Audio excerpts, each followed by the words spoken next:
Hollywood icons. Marilyn, Oscar, Darth Vader, Arnie, our pick of people, places, and objects that symbolize Hollywood. The blonde bombshell, Marilyn Monroe. Hollywood loves blondes. From the start, they had an advantage in movies because blonde hair filmed best at a time when lighting was less powerful. That's why from Jean Harlow and Mae West in the 1920s and 30s to Scarlett Johansson and Margot Robbie today, there's always a blonde, natural or not, at the top of the star pyramid. Indeed, changing hair colour has been the making of many actors, including the most famous blonde bombshell of them all, Marilyn Monroe. More than 60 years after her death, she is still the most iconic of all Hollywood stars. Over 4,000 books have been written about her, revealing her abusive childhood, analysing the questions around her death, and debating the difference between the real woman and the dumb blonde she was forced to play in classic comedies like Some Like It Hot and The 7-Year Itch. The Golden Award, the Oscar statuette. Probably the most famous trophy in the world, the Oscar statuette is thought to be based on a real man, a Mexican named Emilio Fernandez. He was working as an extra in Hollywood when the first Academy Awards were being organized in 1929. Fernandez's athletic physique made him seem like a good model for the statuette. Cast in solid bronze and then covered with gold, the statuette is 34 centimeters tall and weighs about 4 kilos, perfect as a doorstop in your luxury Hollywood mansion. Fernandez, incidentally, moved back to Mexico and later became a famous actor and director, whose film Maria Candelaria won the prize for Best Film at Cannes in 1946. The Cowboy, John Wayne. As American settlers went west in the 19th century, an emblematic hero figure was created, the cowboy. He was the symbol of freedom and the courage and self-reliance needed to forge a new nation in an untamed land. He was a masculine role model for American boys, like the knights of Arthurian tales had been for children in Europe. Not surprisingly, Hollywood cowboy stories were far from the reality. The earliest cowboys were black men, for example, but you never saw a black cowboy in the movies. Alongside classics such as High Noon and The Magnificent Seven, the genre produced many featuring one actor, John Wayne. In classic after classic, The Searchers, Stagecoach, Rio Bravo, and more, Wayne played the iconic American male. He said, "I define manhood simply. Men should be tough, fair, and courageous, never petty, never looking for a fight, but never backing down from one either." The Provocateur, Quentin Tarantino. The most influential director of the modern era, writer-director Tarantino changed the way characters talk in movies and the way violence is used. He has as many detractors as fans, but he's one of the few American directors working today whose film style you can recognize after just watching for a few minutes. His breakthrough movie, 1994's Pulp Fiction, combined non-linear storytelling, pop culture irony, and criminals in the roles of heroes. All of that has been much copied since, while Tarantino has moved on to new territory with alternate history action movies such as Inglourious Basterds and Django Unchained. None of it has anything to do with the real world, but that's the Hollywood way. The Villain, Darth Vader. Did Star Wars become the most successful film of all time and create an entire industry of film, TV, video games, merchandising, and books because the original movie had a great hero or script? No.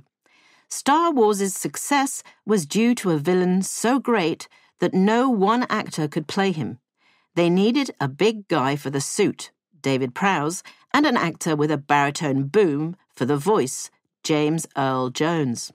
And even with both of those, the real icon is the suit itself, a mix of Japanese samurai and Nazi stormtrooper. More recent films have tried to make Vader less villainous with his difficult childhood or dying redemption. But nobody really wants any of that. We just want him to be a scary bad guy with asthma. Celebrity handprints. The Chinese Theater. This used to be called Grauman's Chinese Theater after the man who built it in 1927, Sid Grauman. At the time, it was an exotic movie theater on Hollywood Boulevard, filled with decor imported from China. It would probably not have survived to the present day without another famous element: the hand and footprints of movie stars in the cement in front of the theater. This started as an accident when silent movie star Norma Talmadge accidentally stepped onto the wet cement.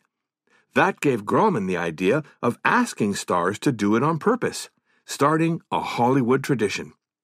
These days, it's called the TCL Chinese Theater after the new owners, who are, in fact, Chinese. The action heroine, Angelina Jolie. Angelina Jolie wasn't cinema's first action heroine. That would be Sigourney Weaver's Ripley in Alien.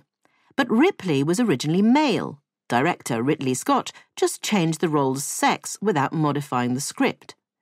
It's not until Angelina Jolie appeared as Lara Croft in Tomb Raider and her subsequent action movies, Mr. and Mrs. Smith, Wanted, Salt, that audiences realized a woman could do action just as well, if not better, than a man. She opened the way for a flood of female-led action movies that is still very much in flow today. Recent examples including Mad Max, Fury Road, and this year's Furiosa. The Idealist, Frank Capra.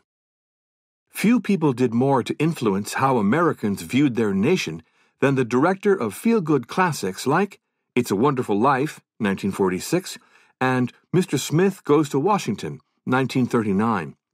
Capra, a Sicilian émigré, presented America as it would like to be, a place where idealism triumphs and justice prevails against the odds. His films created the idea of small-town America being the repository of goodness versus the evils of the big city. It's an idea that persists in the American psyche today and is regularly exploited in political debates.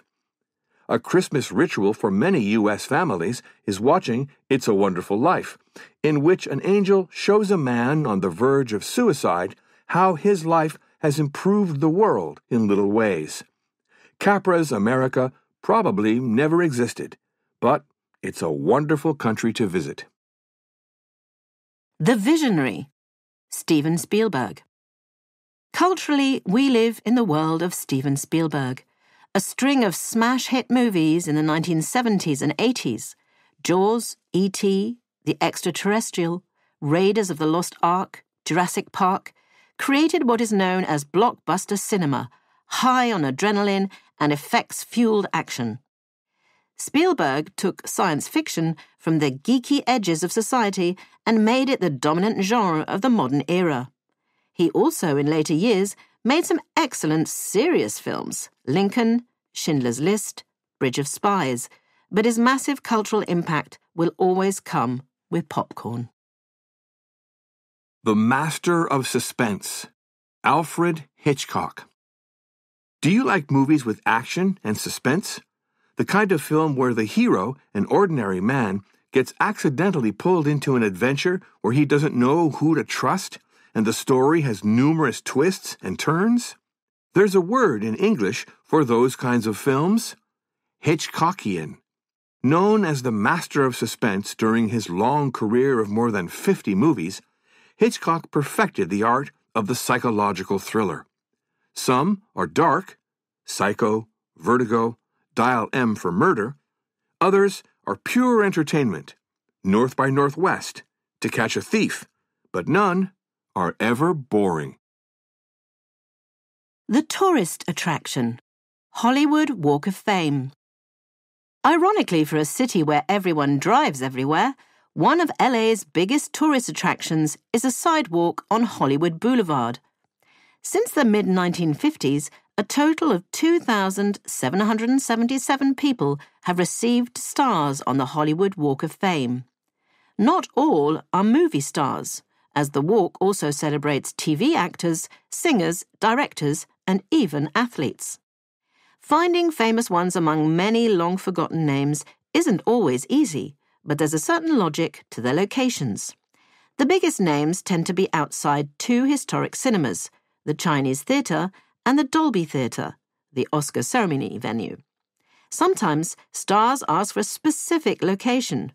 Bond actor Daniel Craig's star, for instance, is at 7007 Hollywood Boulevard. The Muscle Man, Arnold Schwarzenegger. These days, most leading actors, especially those in action movies, are obliged to have an abdomen like a Lego brick. But it wasn't always like that. The turning point was the 1982 debut of Austrian bodybuilder Arnold Schwarzenegger as Conan the Barbarian. A 7-time Mr. Olympia, Arnie was a colossus whose thick German accent was secondary to the acting powers of his biceps.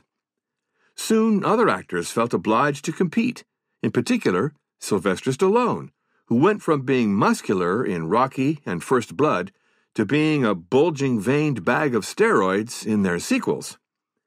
More actors followed, and a new male aesthetic began to conquer society. The Charmer, Cary Grant.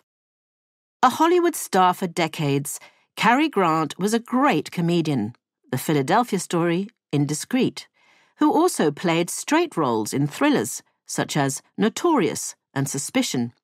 But in all of them, he essentially played one role, the actor Cary Grant. Because Cary Grant was his own invention, a role he played all his life. He'd been born in poverty in England as Archibald Leach, later escaping to America with a touring theatre troupe. Once there, Leach invented a new persona for himself. He embodied a perfect man, elegant, witty, and charming. Many have tried to copy him, but none will ever match the original. As he once said, "Everyone wants to be Cary Grant. Even I want to be Cary Grant." The style icon, Audrey Hepburn. Possibly nobody has ever become an icon as rapidly and completely as Audrey Hepburn. In her debut role as a runaway Scandinavian princess in Roman Holiday, she won an Oscar, a Golden Globe, and a BAFTA, British Academy of Film and Television Arts, award. Her unique beauty, charm, and style were all on display. Other great movies and awards would follow, particularly for the romantic comedies Sabrina and Breakfast at Tiffany's, but she'd already become bigger than the films themselves. Her gamine looks were radically different for the 1950s, which, combined with her impeccable dress sense, made her as much of a fashion icon as a movie star. Nobody can carry off a little black dress like Audrey Hepburn. The Landmark, Hollywood Sign. Originally, the famous Hollywood sign on the hills above Los Angeles had no connection to the film industry. It was built in 1923 to promote a new housing development in the area, and initially it read Hollywoodland.